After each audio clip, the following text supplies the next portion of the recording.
Following my Ancient Era tier list, link in the description, today we're doing this! The Classical Era cultures in Humankind. I'm going to rank them from S tier to fail, and I'm going to be using these pieces of criteria as my general conditions for success: their relative power, their viability, how they earn their fame and era stars, and their overall usefulness within the Classical Era. It's a big one. Sit back and relax. And if you do appreciate me pulling all of this information and individual gameplay for every single culture, I would really appreciate a like rating on this video. Anyway, let's jump straight in, and first up, we're starting with a culture that I'm actually not going to rank particularly highly on my scale. It's the Aksumites. They are a merchant culture, receiving +2 money on tiles, producing money, and that of course lasts for the rest of the game. That's their trait. Their unique district provides, again, a strong monetary base. +1 money per territories under your religious influence, which is questionably, actually, pretty garbage. At best, that's probably equivalent to 1 market quarter. The district does, however, provide a base, +3 faith and money at the cost of 10 stability, and +3 money per adjacent market quarter. That's a good adjacency yield, plus you'll get an extra trader slot too. Overall, this district is good at what it does. It provides you money, it provides a strong adjacency bonus for your market quarters, and a little bit of faith on the side. That is not a strong consideration for me overall, but it's a nice little bonus. Their unique unit is a reasonable melee unit, good strength, fairly cheap and easy to build. I can't really fault it too much, but also it's nothing special. And unfortunately, that's the general theme for the Aksumites. They are nothing special. As a merchant culture, you will earn your stars, your core merchant stars, a little bit easier than others, but not as easy as, say, the builder stars. So you're fairly middle of the road there in terms of your specialization. The Great Obelisk is pretty good at generating money, and you'll see that in the footage on screen. But again, we have to consider the relative power level of money. Yes, buying stuff out and completing stuff quickly is fantastic, but money isn't the only way to do that in Humankind. You can do that as well with population, or simply increase your industry and then you don't need to worry. It is for that reason that the Aksumites, unfortunately, just don't do anything particularly special for me. Don't get me wrong, they're a reasonable pick, and if you're doing a merchant-only culture run, they're a fair contender. But above all else, they're just nothing special. In fact, they're slightly below average, I would argue. I place the Aksumites actually as a fairly low-ranked C tier in this. And just like last time, just to remind you, I will be placing within tiers cultures ranked from first to last. So if someone comes into the C tier as well, they will either be ranked ahead or behind of the Aksumites, so you can also take this tier list as a 1 through 10 pick. Let's move on to number 2, that is the Carthaginians. And I've got a more positive story to tell about the Carthaginians. They are a very interesting culture, and they do of course rely on the sea. They are Humankind's second merchant culture in this era, so they are a direct comparison to the Aksumites in many ways. Their cultural trait, which you'll keep for the rest of the game, is -25% on all constructible buyout cost. What that means is you get a 25% discount when you're buying districts, or what have you, these constructibles, not units, with money. It's a reasonable discount.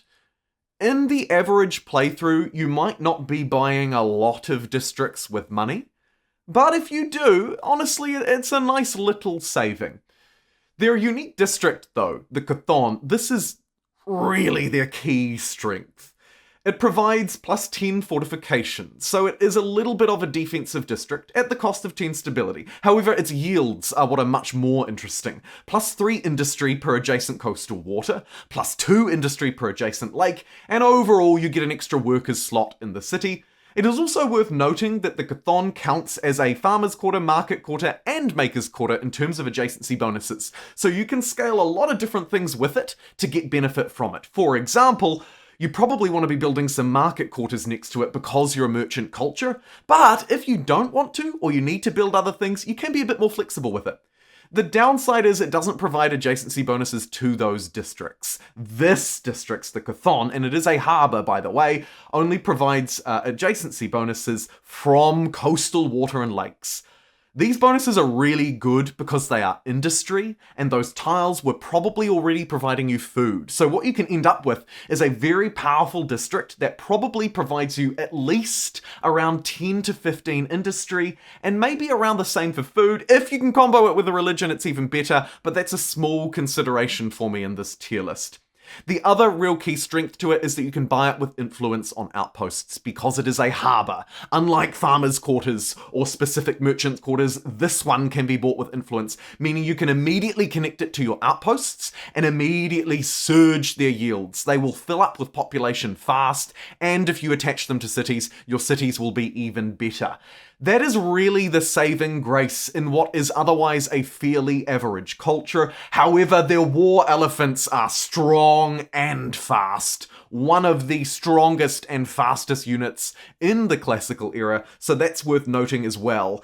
When you combine the fact that their district is very, very strong and really only limited by your access to the coast, which I acknowledge in some maps and in some territories, that's quite difficult. So that does take away from it. However, it is more than made up for, I think, by the fact that you can buy it with influence and get it online immediately.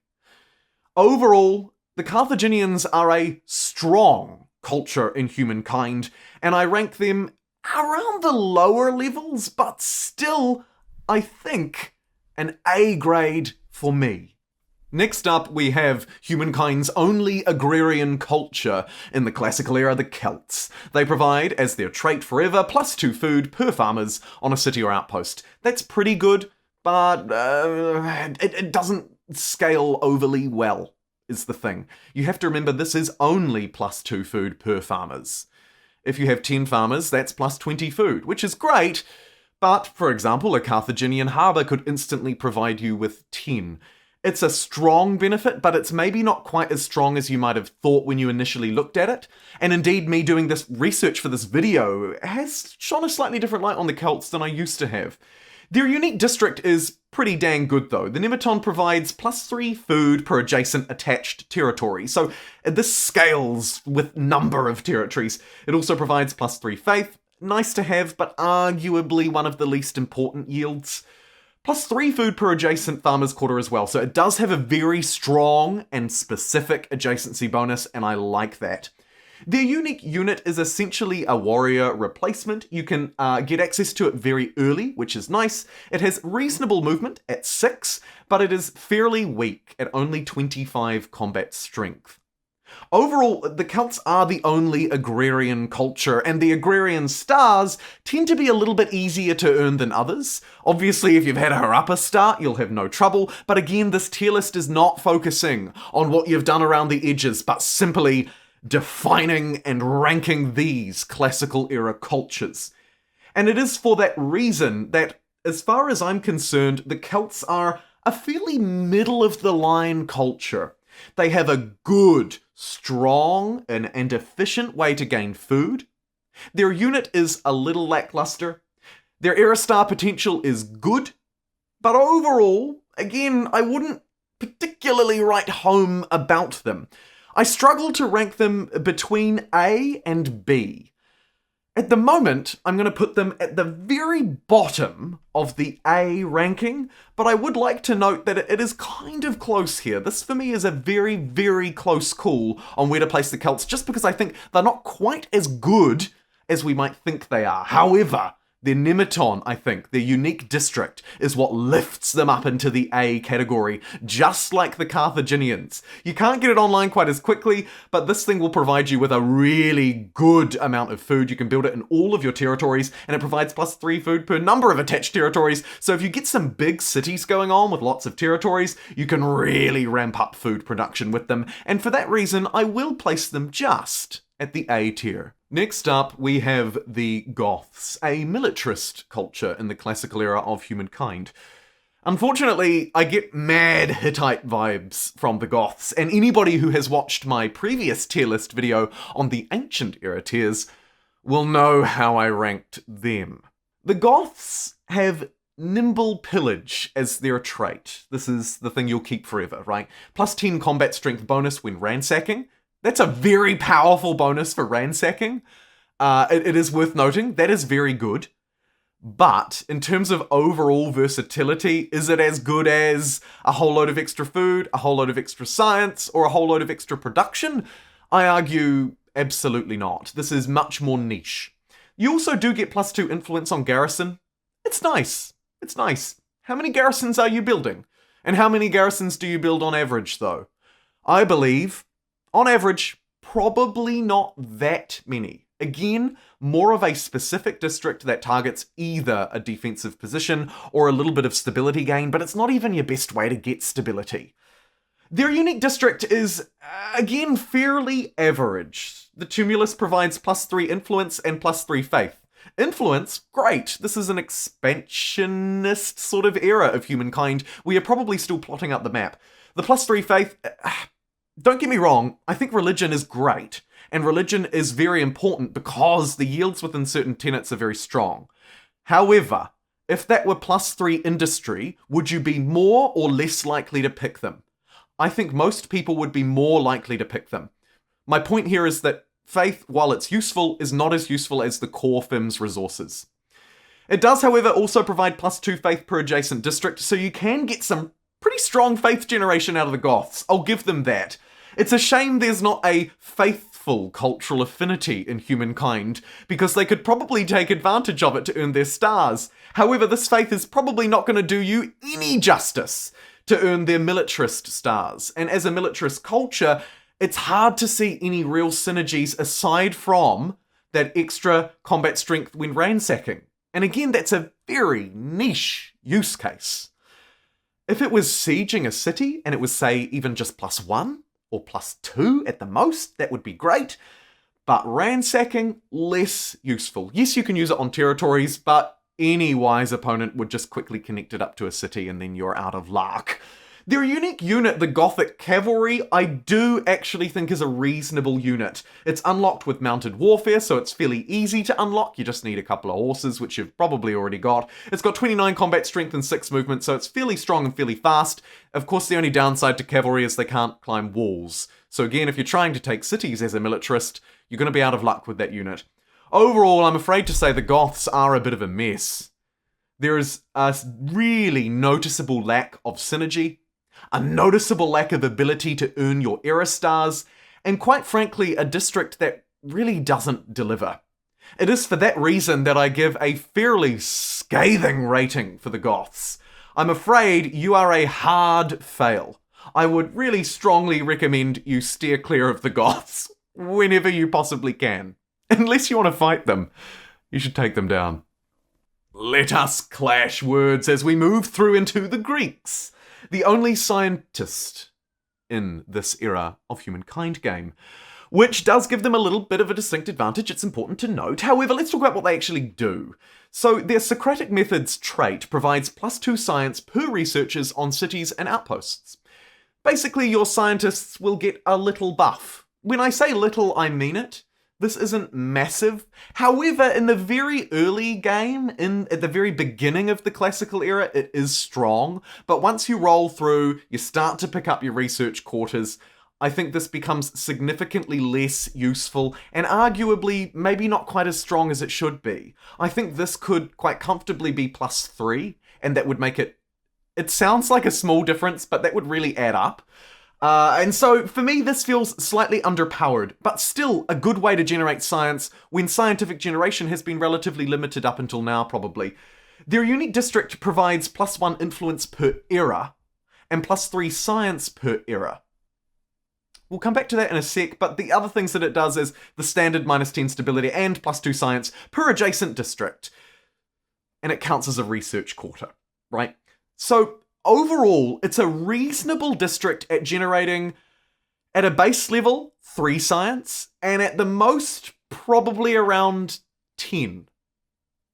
Now, the scalability through eras is something I hear people talk about a lot during my Humankind live streams. It is nice that the plus 1 influence and plus 3 science scales per era. So next era, you'll be getting an additional plus 3 and plus 1, right? And so on and so forth. However, Scaling like that, going +3, +3, +3, +3, is not actually that useful, okay? Think about it. By the time you get to the end, you've got an extra, 15 science from it? Your research quarters are probably providing more science than that at that end game point.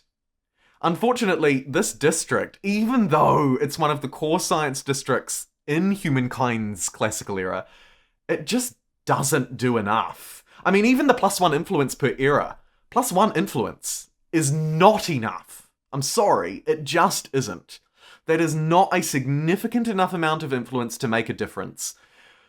When you consider, for example, that population in a city provide +2 influence when you're above 90% stability, and 1 below. I mean, this is literally 1 population on average stability. Their hoplites, however, are a very strong unit.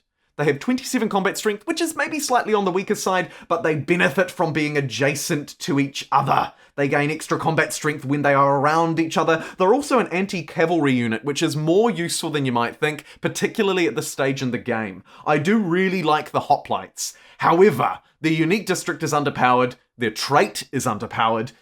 Their only other saving grace is the fact that they are a scientific culture. They are the only scientific culture in this era, and you can use scientific minds. However, the scientific minds ability doesn't really start to ramp up until around era 3 or 4. Don't get me wrong, it is useful for beelining key technologies, and of course you can research into the next era.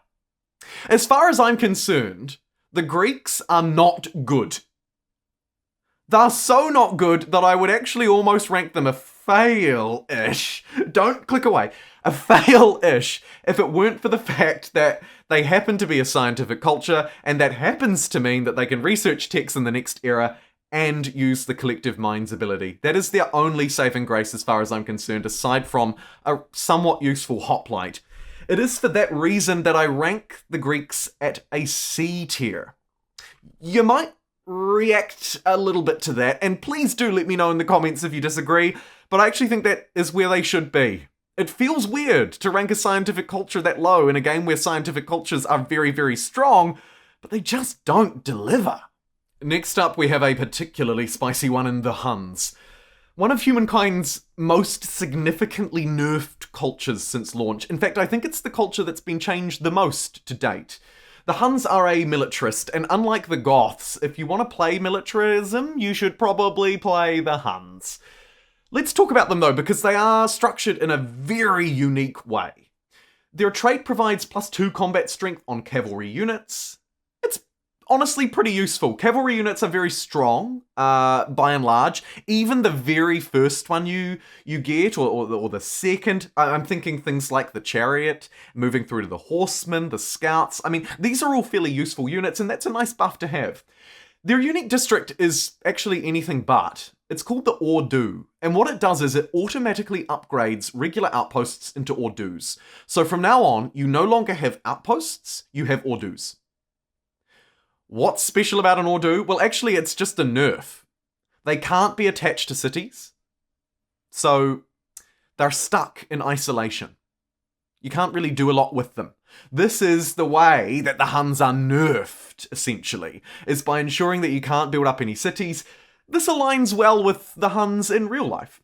Their unique unit is their core strength, the Hunnic Horde.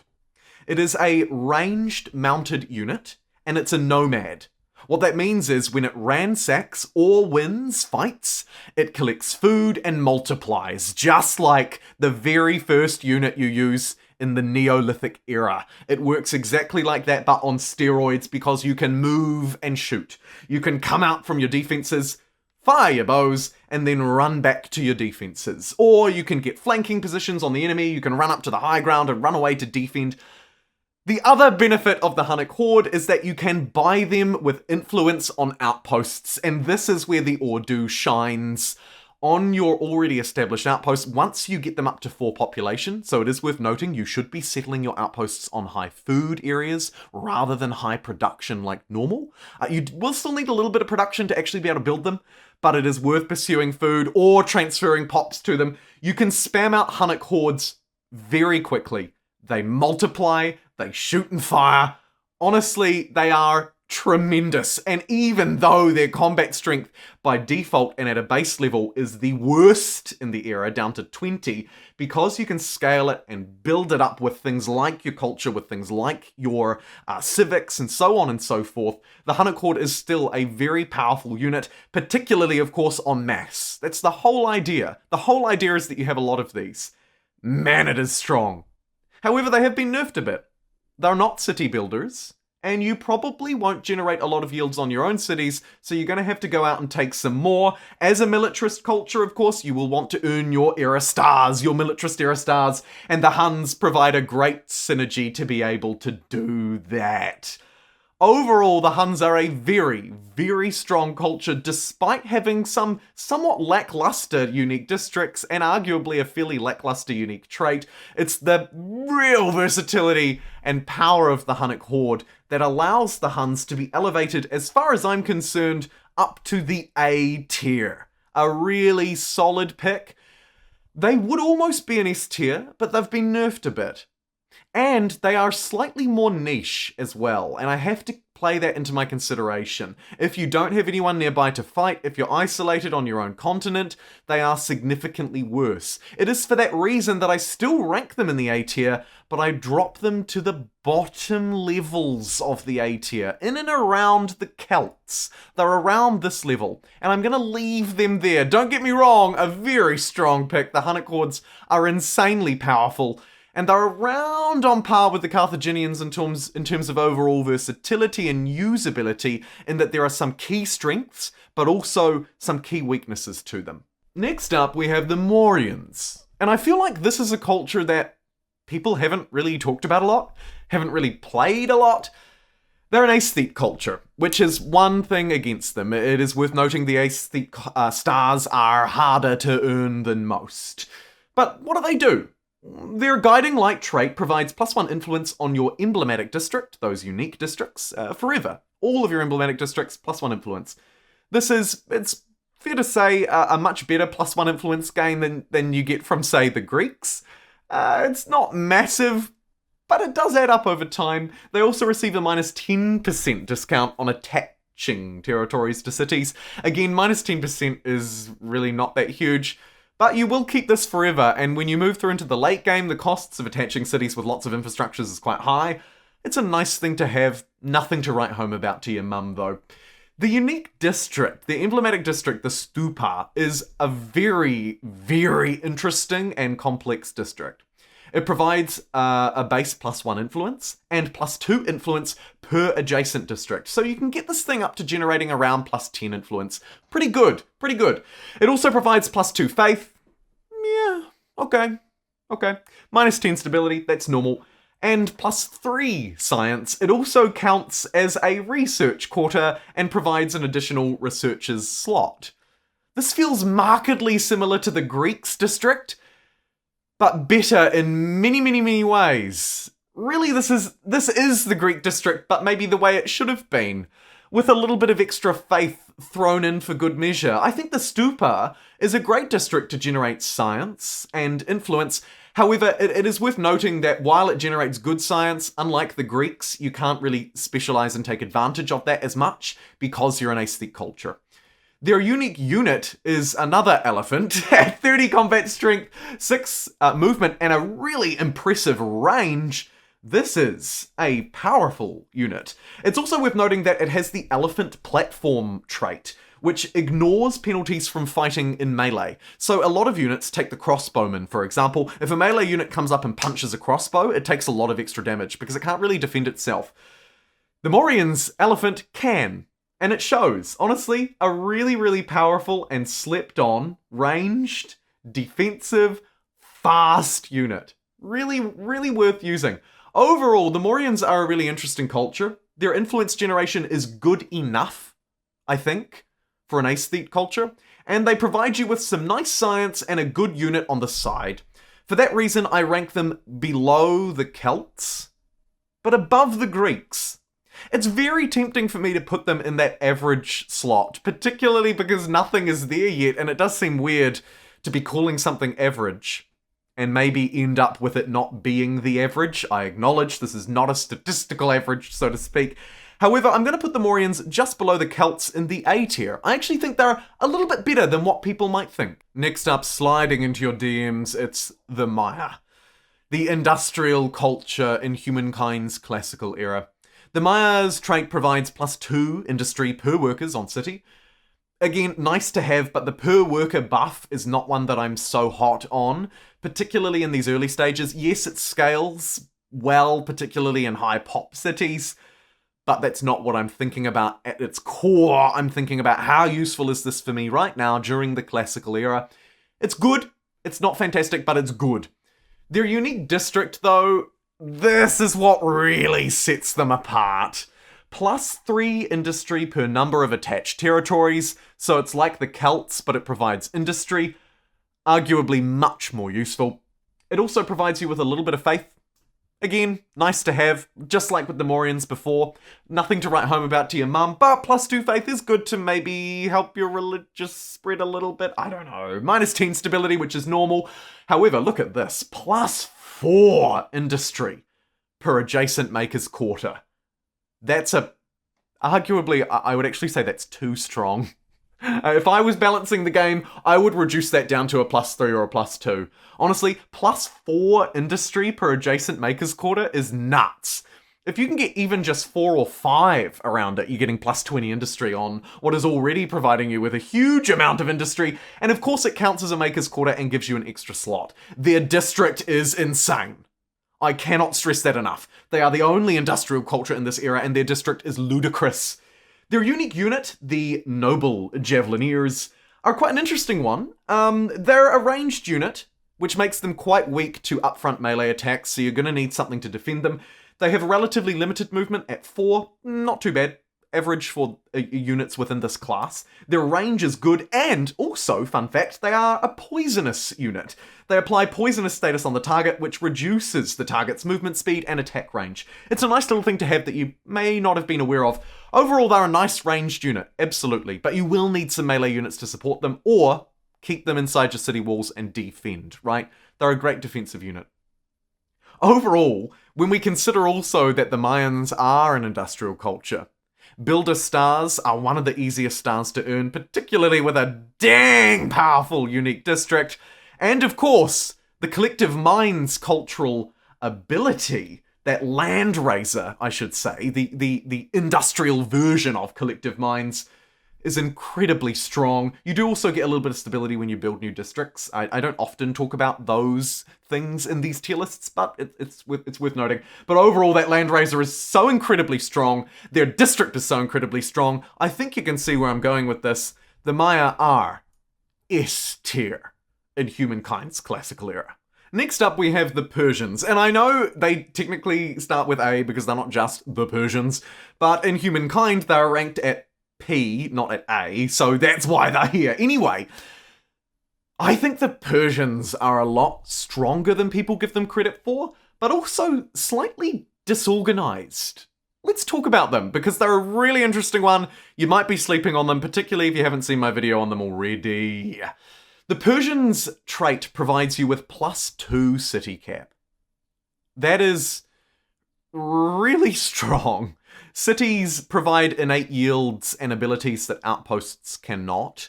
And in general, the more cities you can get, the better, particularly this early on.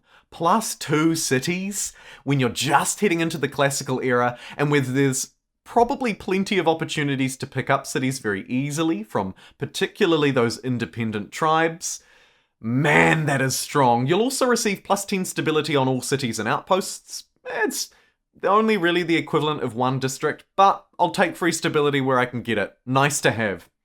Their emblematic district, Satrap's Palace, is an interesting one. It provides +1 influence, +2 influence per adjacent district, so again you can scale it up to around 10 influence to help with your expansionist endeavours, because the Persians are an expansionist empire. You'll also receive +5 money and +1 trader slot, and this thing counts as a market quarter. Of course, you'll lose 10 stability, balancing out the 10 that you get from being the Persians. It's an interesting one. I don't think it's quite as good as it could be. The gold generation from it is also, I mean, it's good, but let's be real. it doesn't particularly synergize well with anything else the Persians are doing. Don't get me wrong, nice to have some money, but I don't see the synergy there. Their unique unit, the Immortals, very strong. It is an anti-cavalry unit, which, as I've mentioned, is very useful in an era of cavalry units, by and large. 4 movement, 28 strength, a strong unit that also has the Bastion trait, which makes it stronger when fighting from high ground and fortified positions. This is great for defending your newly captured cities, or attacking them from an advantageous position. The Immortals as well, fairly easy to unlock and build. They're a strong unit. I do like them. Satrap's Palace is interesting. It's good for generating influence, which will help you get those very difficult expansionist stars, and it is worth noting that the expansionist stars are difficult to earn.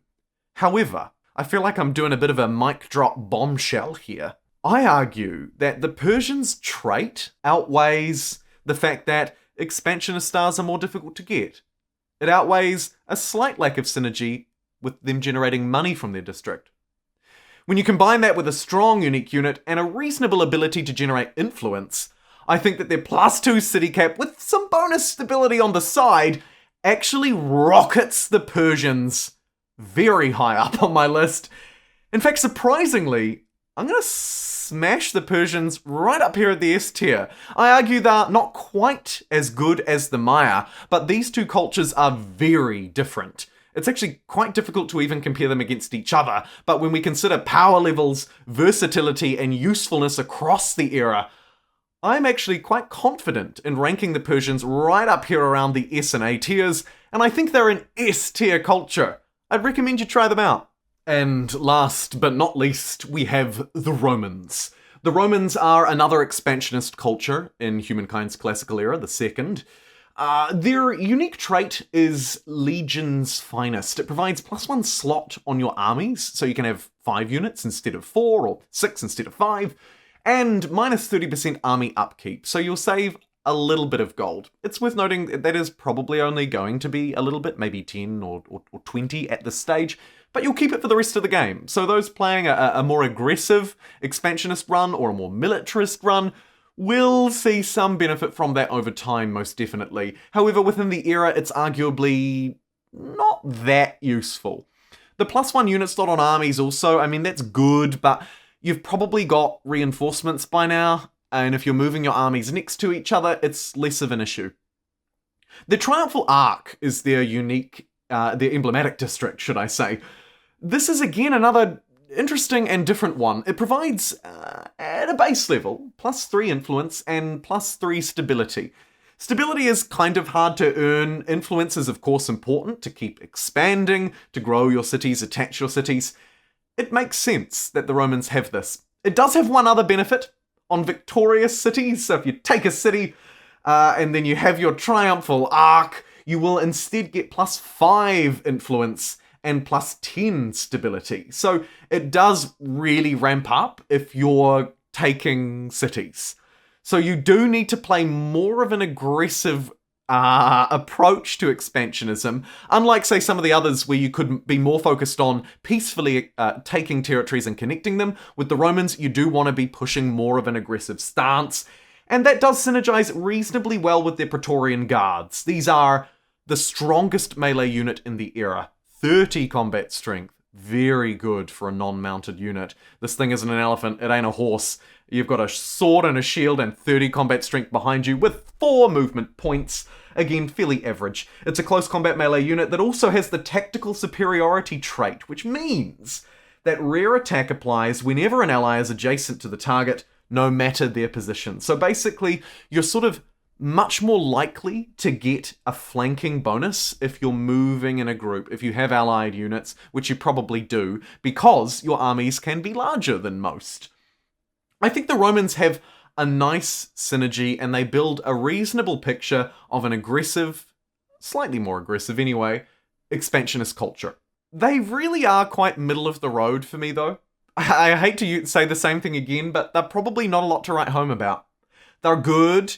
You might want to pick them up in situations where you have a lot of territories to connect, where you need stability and influence, or where you either want to take the fight to the opponent, or where the fight's being brought to you. One other thing I would note about the Praetorian Guards is that they actually require imperial power, so they're quite late in the tech tree, and that is probably my only strike against them, is that you do not only need to get the resources required to build them, but then research basically right the way to the end of this era's tech tree to even unlock them. They're unlocked at the same time as the Commons Quarters, if that helps you place it a bit. Overall, I think that the Romans are good at what they do. They have good synergy and reasonably effective everything, really. They are unfortunately an expansionist culture, making their stars slightly harder to earn, but their overall fairly useful and versatile nature will actually have me rank them as our one and only B-ranked culture in humankind's classical era. Now let's move towards my concluding thoughts in this video. Let's have a look at how we rank them for starters.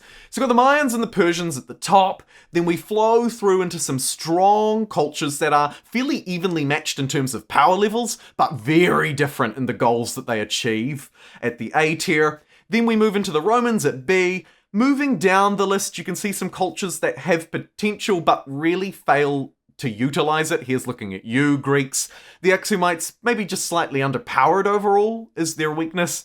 And unfortunately, the Goths, again, a military culture, fails me. Last time it was the Hittites, this time it's the Goths. They just don't have the synergy or the strength to really warrant them in most cases.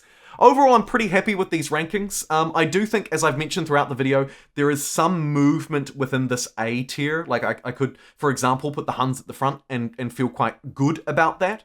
I could also move the Celts forward and feel good about that. I could move the Carthaginians back to the end and feel good about that. My point here is that these ones have one thing that they do very well, i.e. food with the Celts, spamming out your hordes with the Huns, and they do it so well that it lifts them up above the rest, but they're just not quite versatile enough to provide that S-tier strength. Thank you very much for watching. If you do have feedback, I'd love to hear it, not only on where you would place these cultures, but also on this video as a whole. What would you like to see in future tier lists? Did you like my format? Did you like the video? Lol. Anyway, thank you very much for watching, and I'll see you in my next Humankind tier list.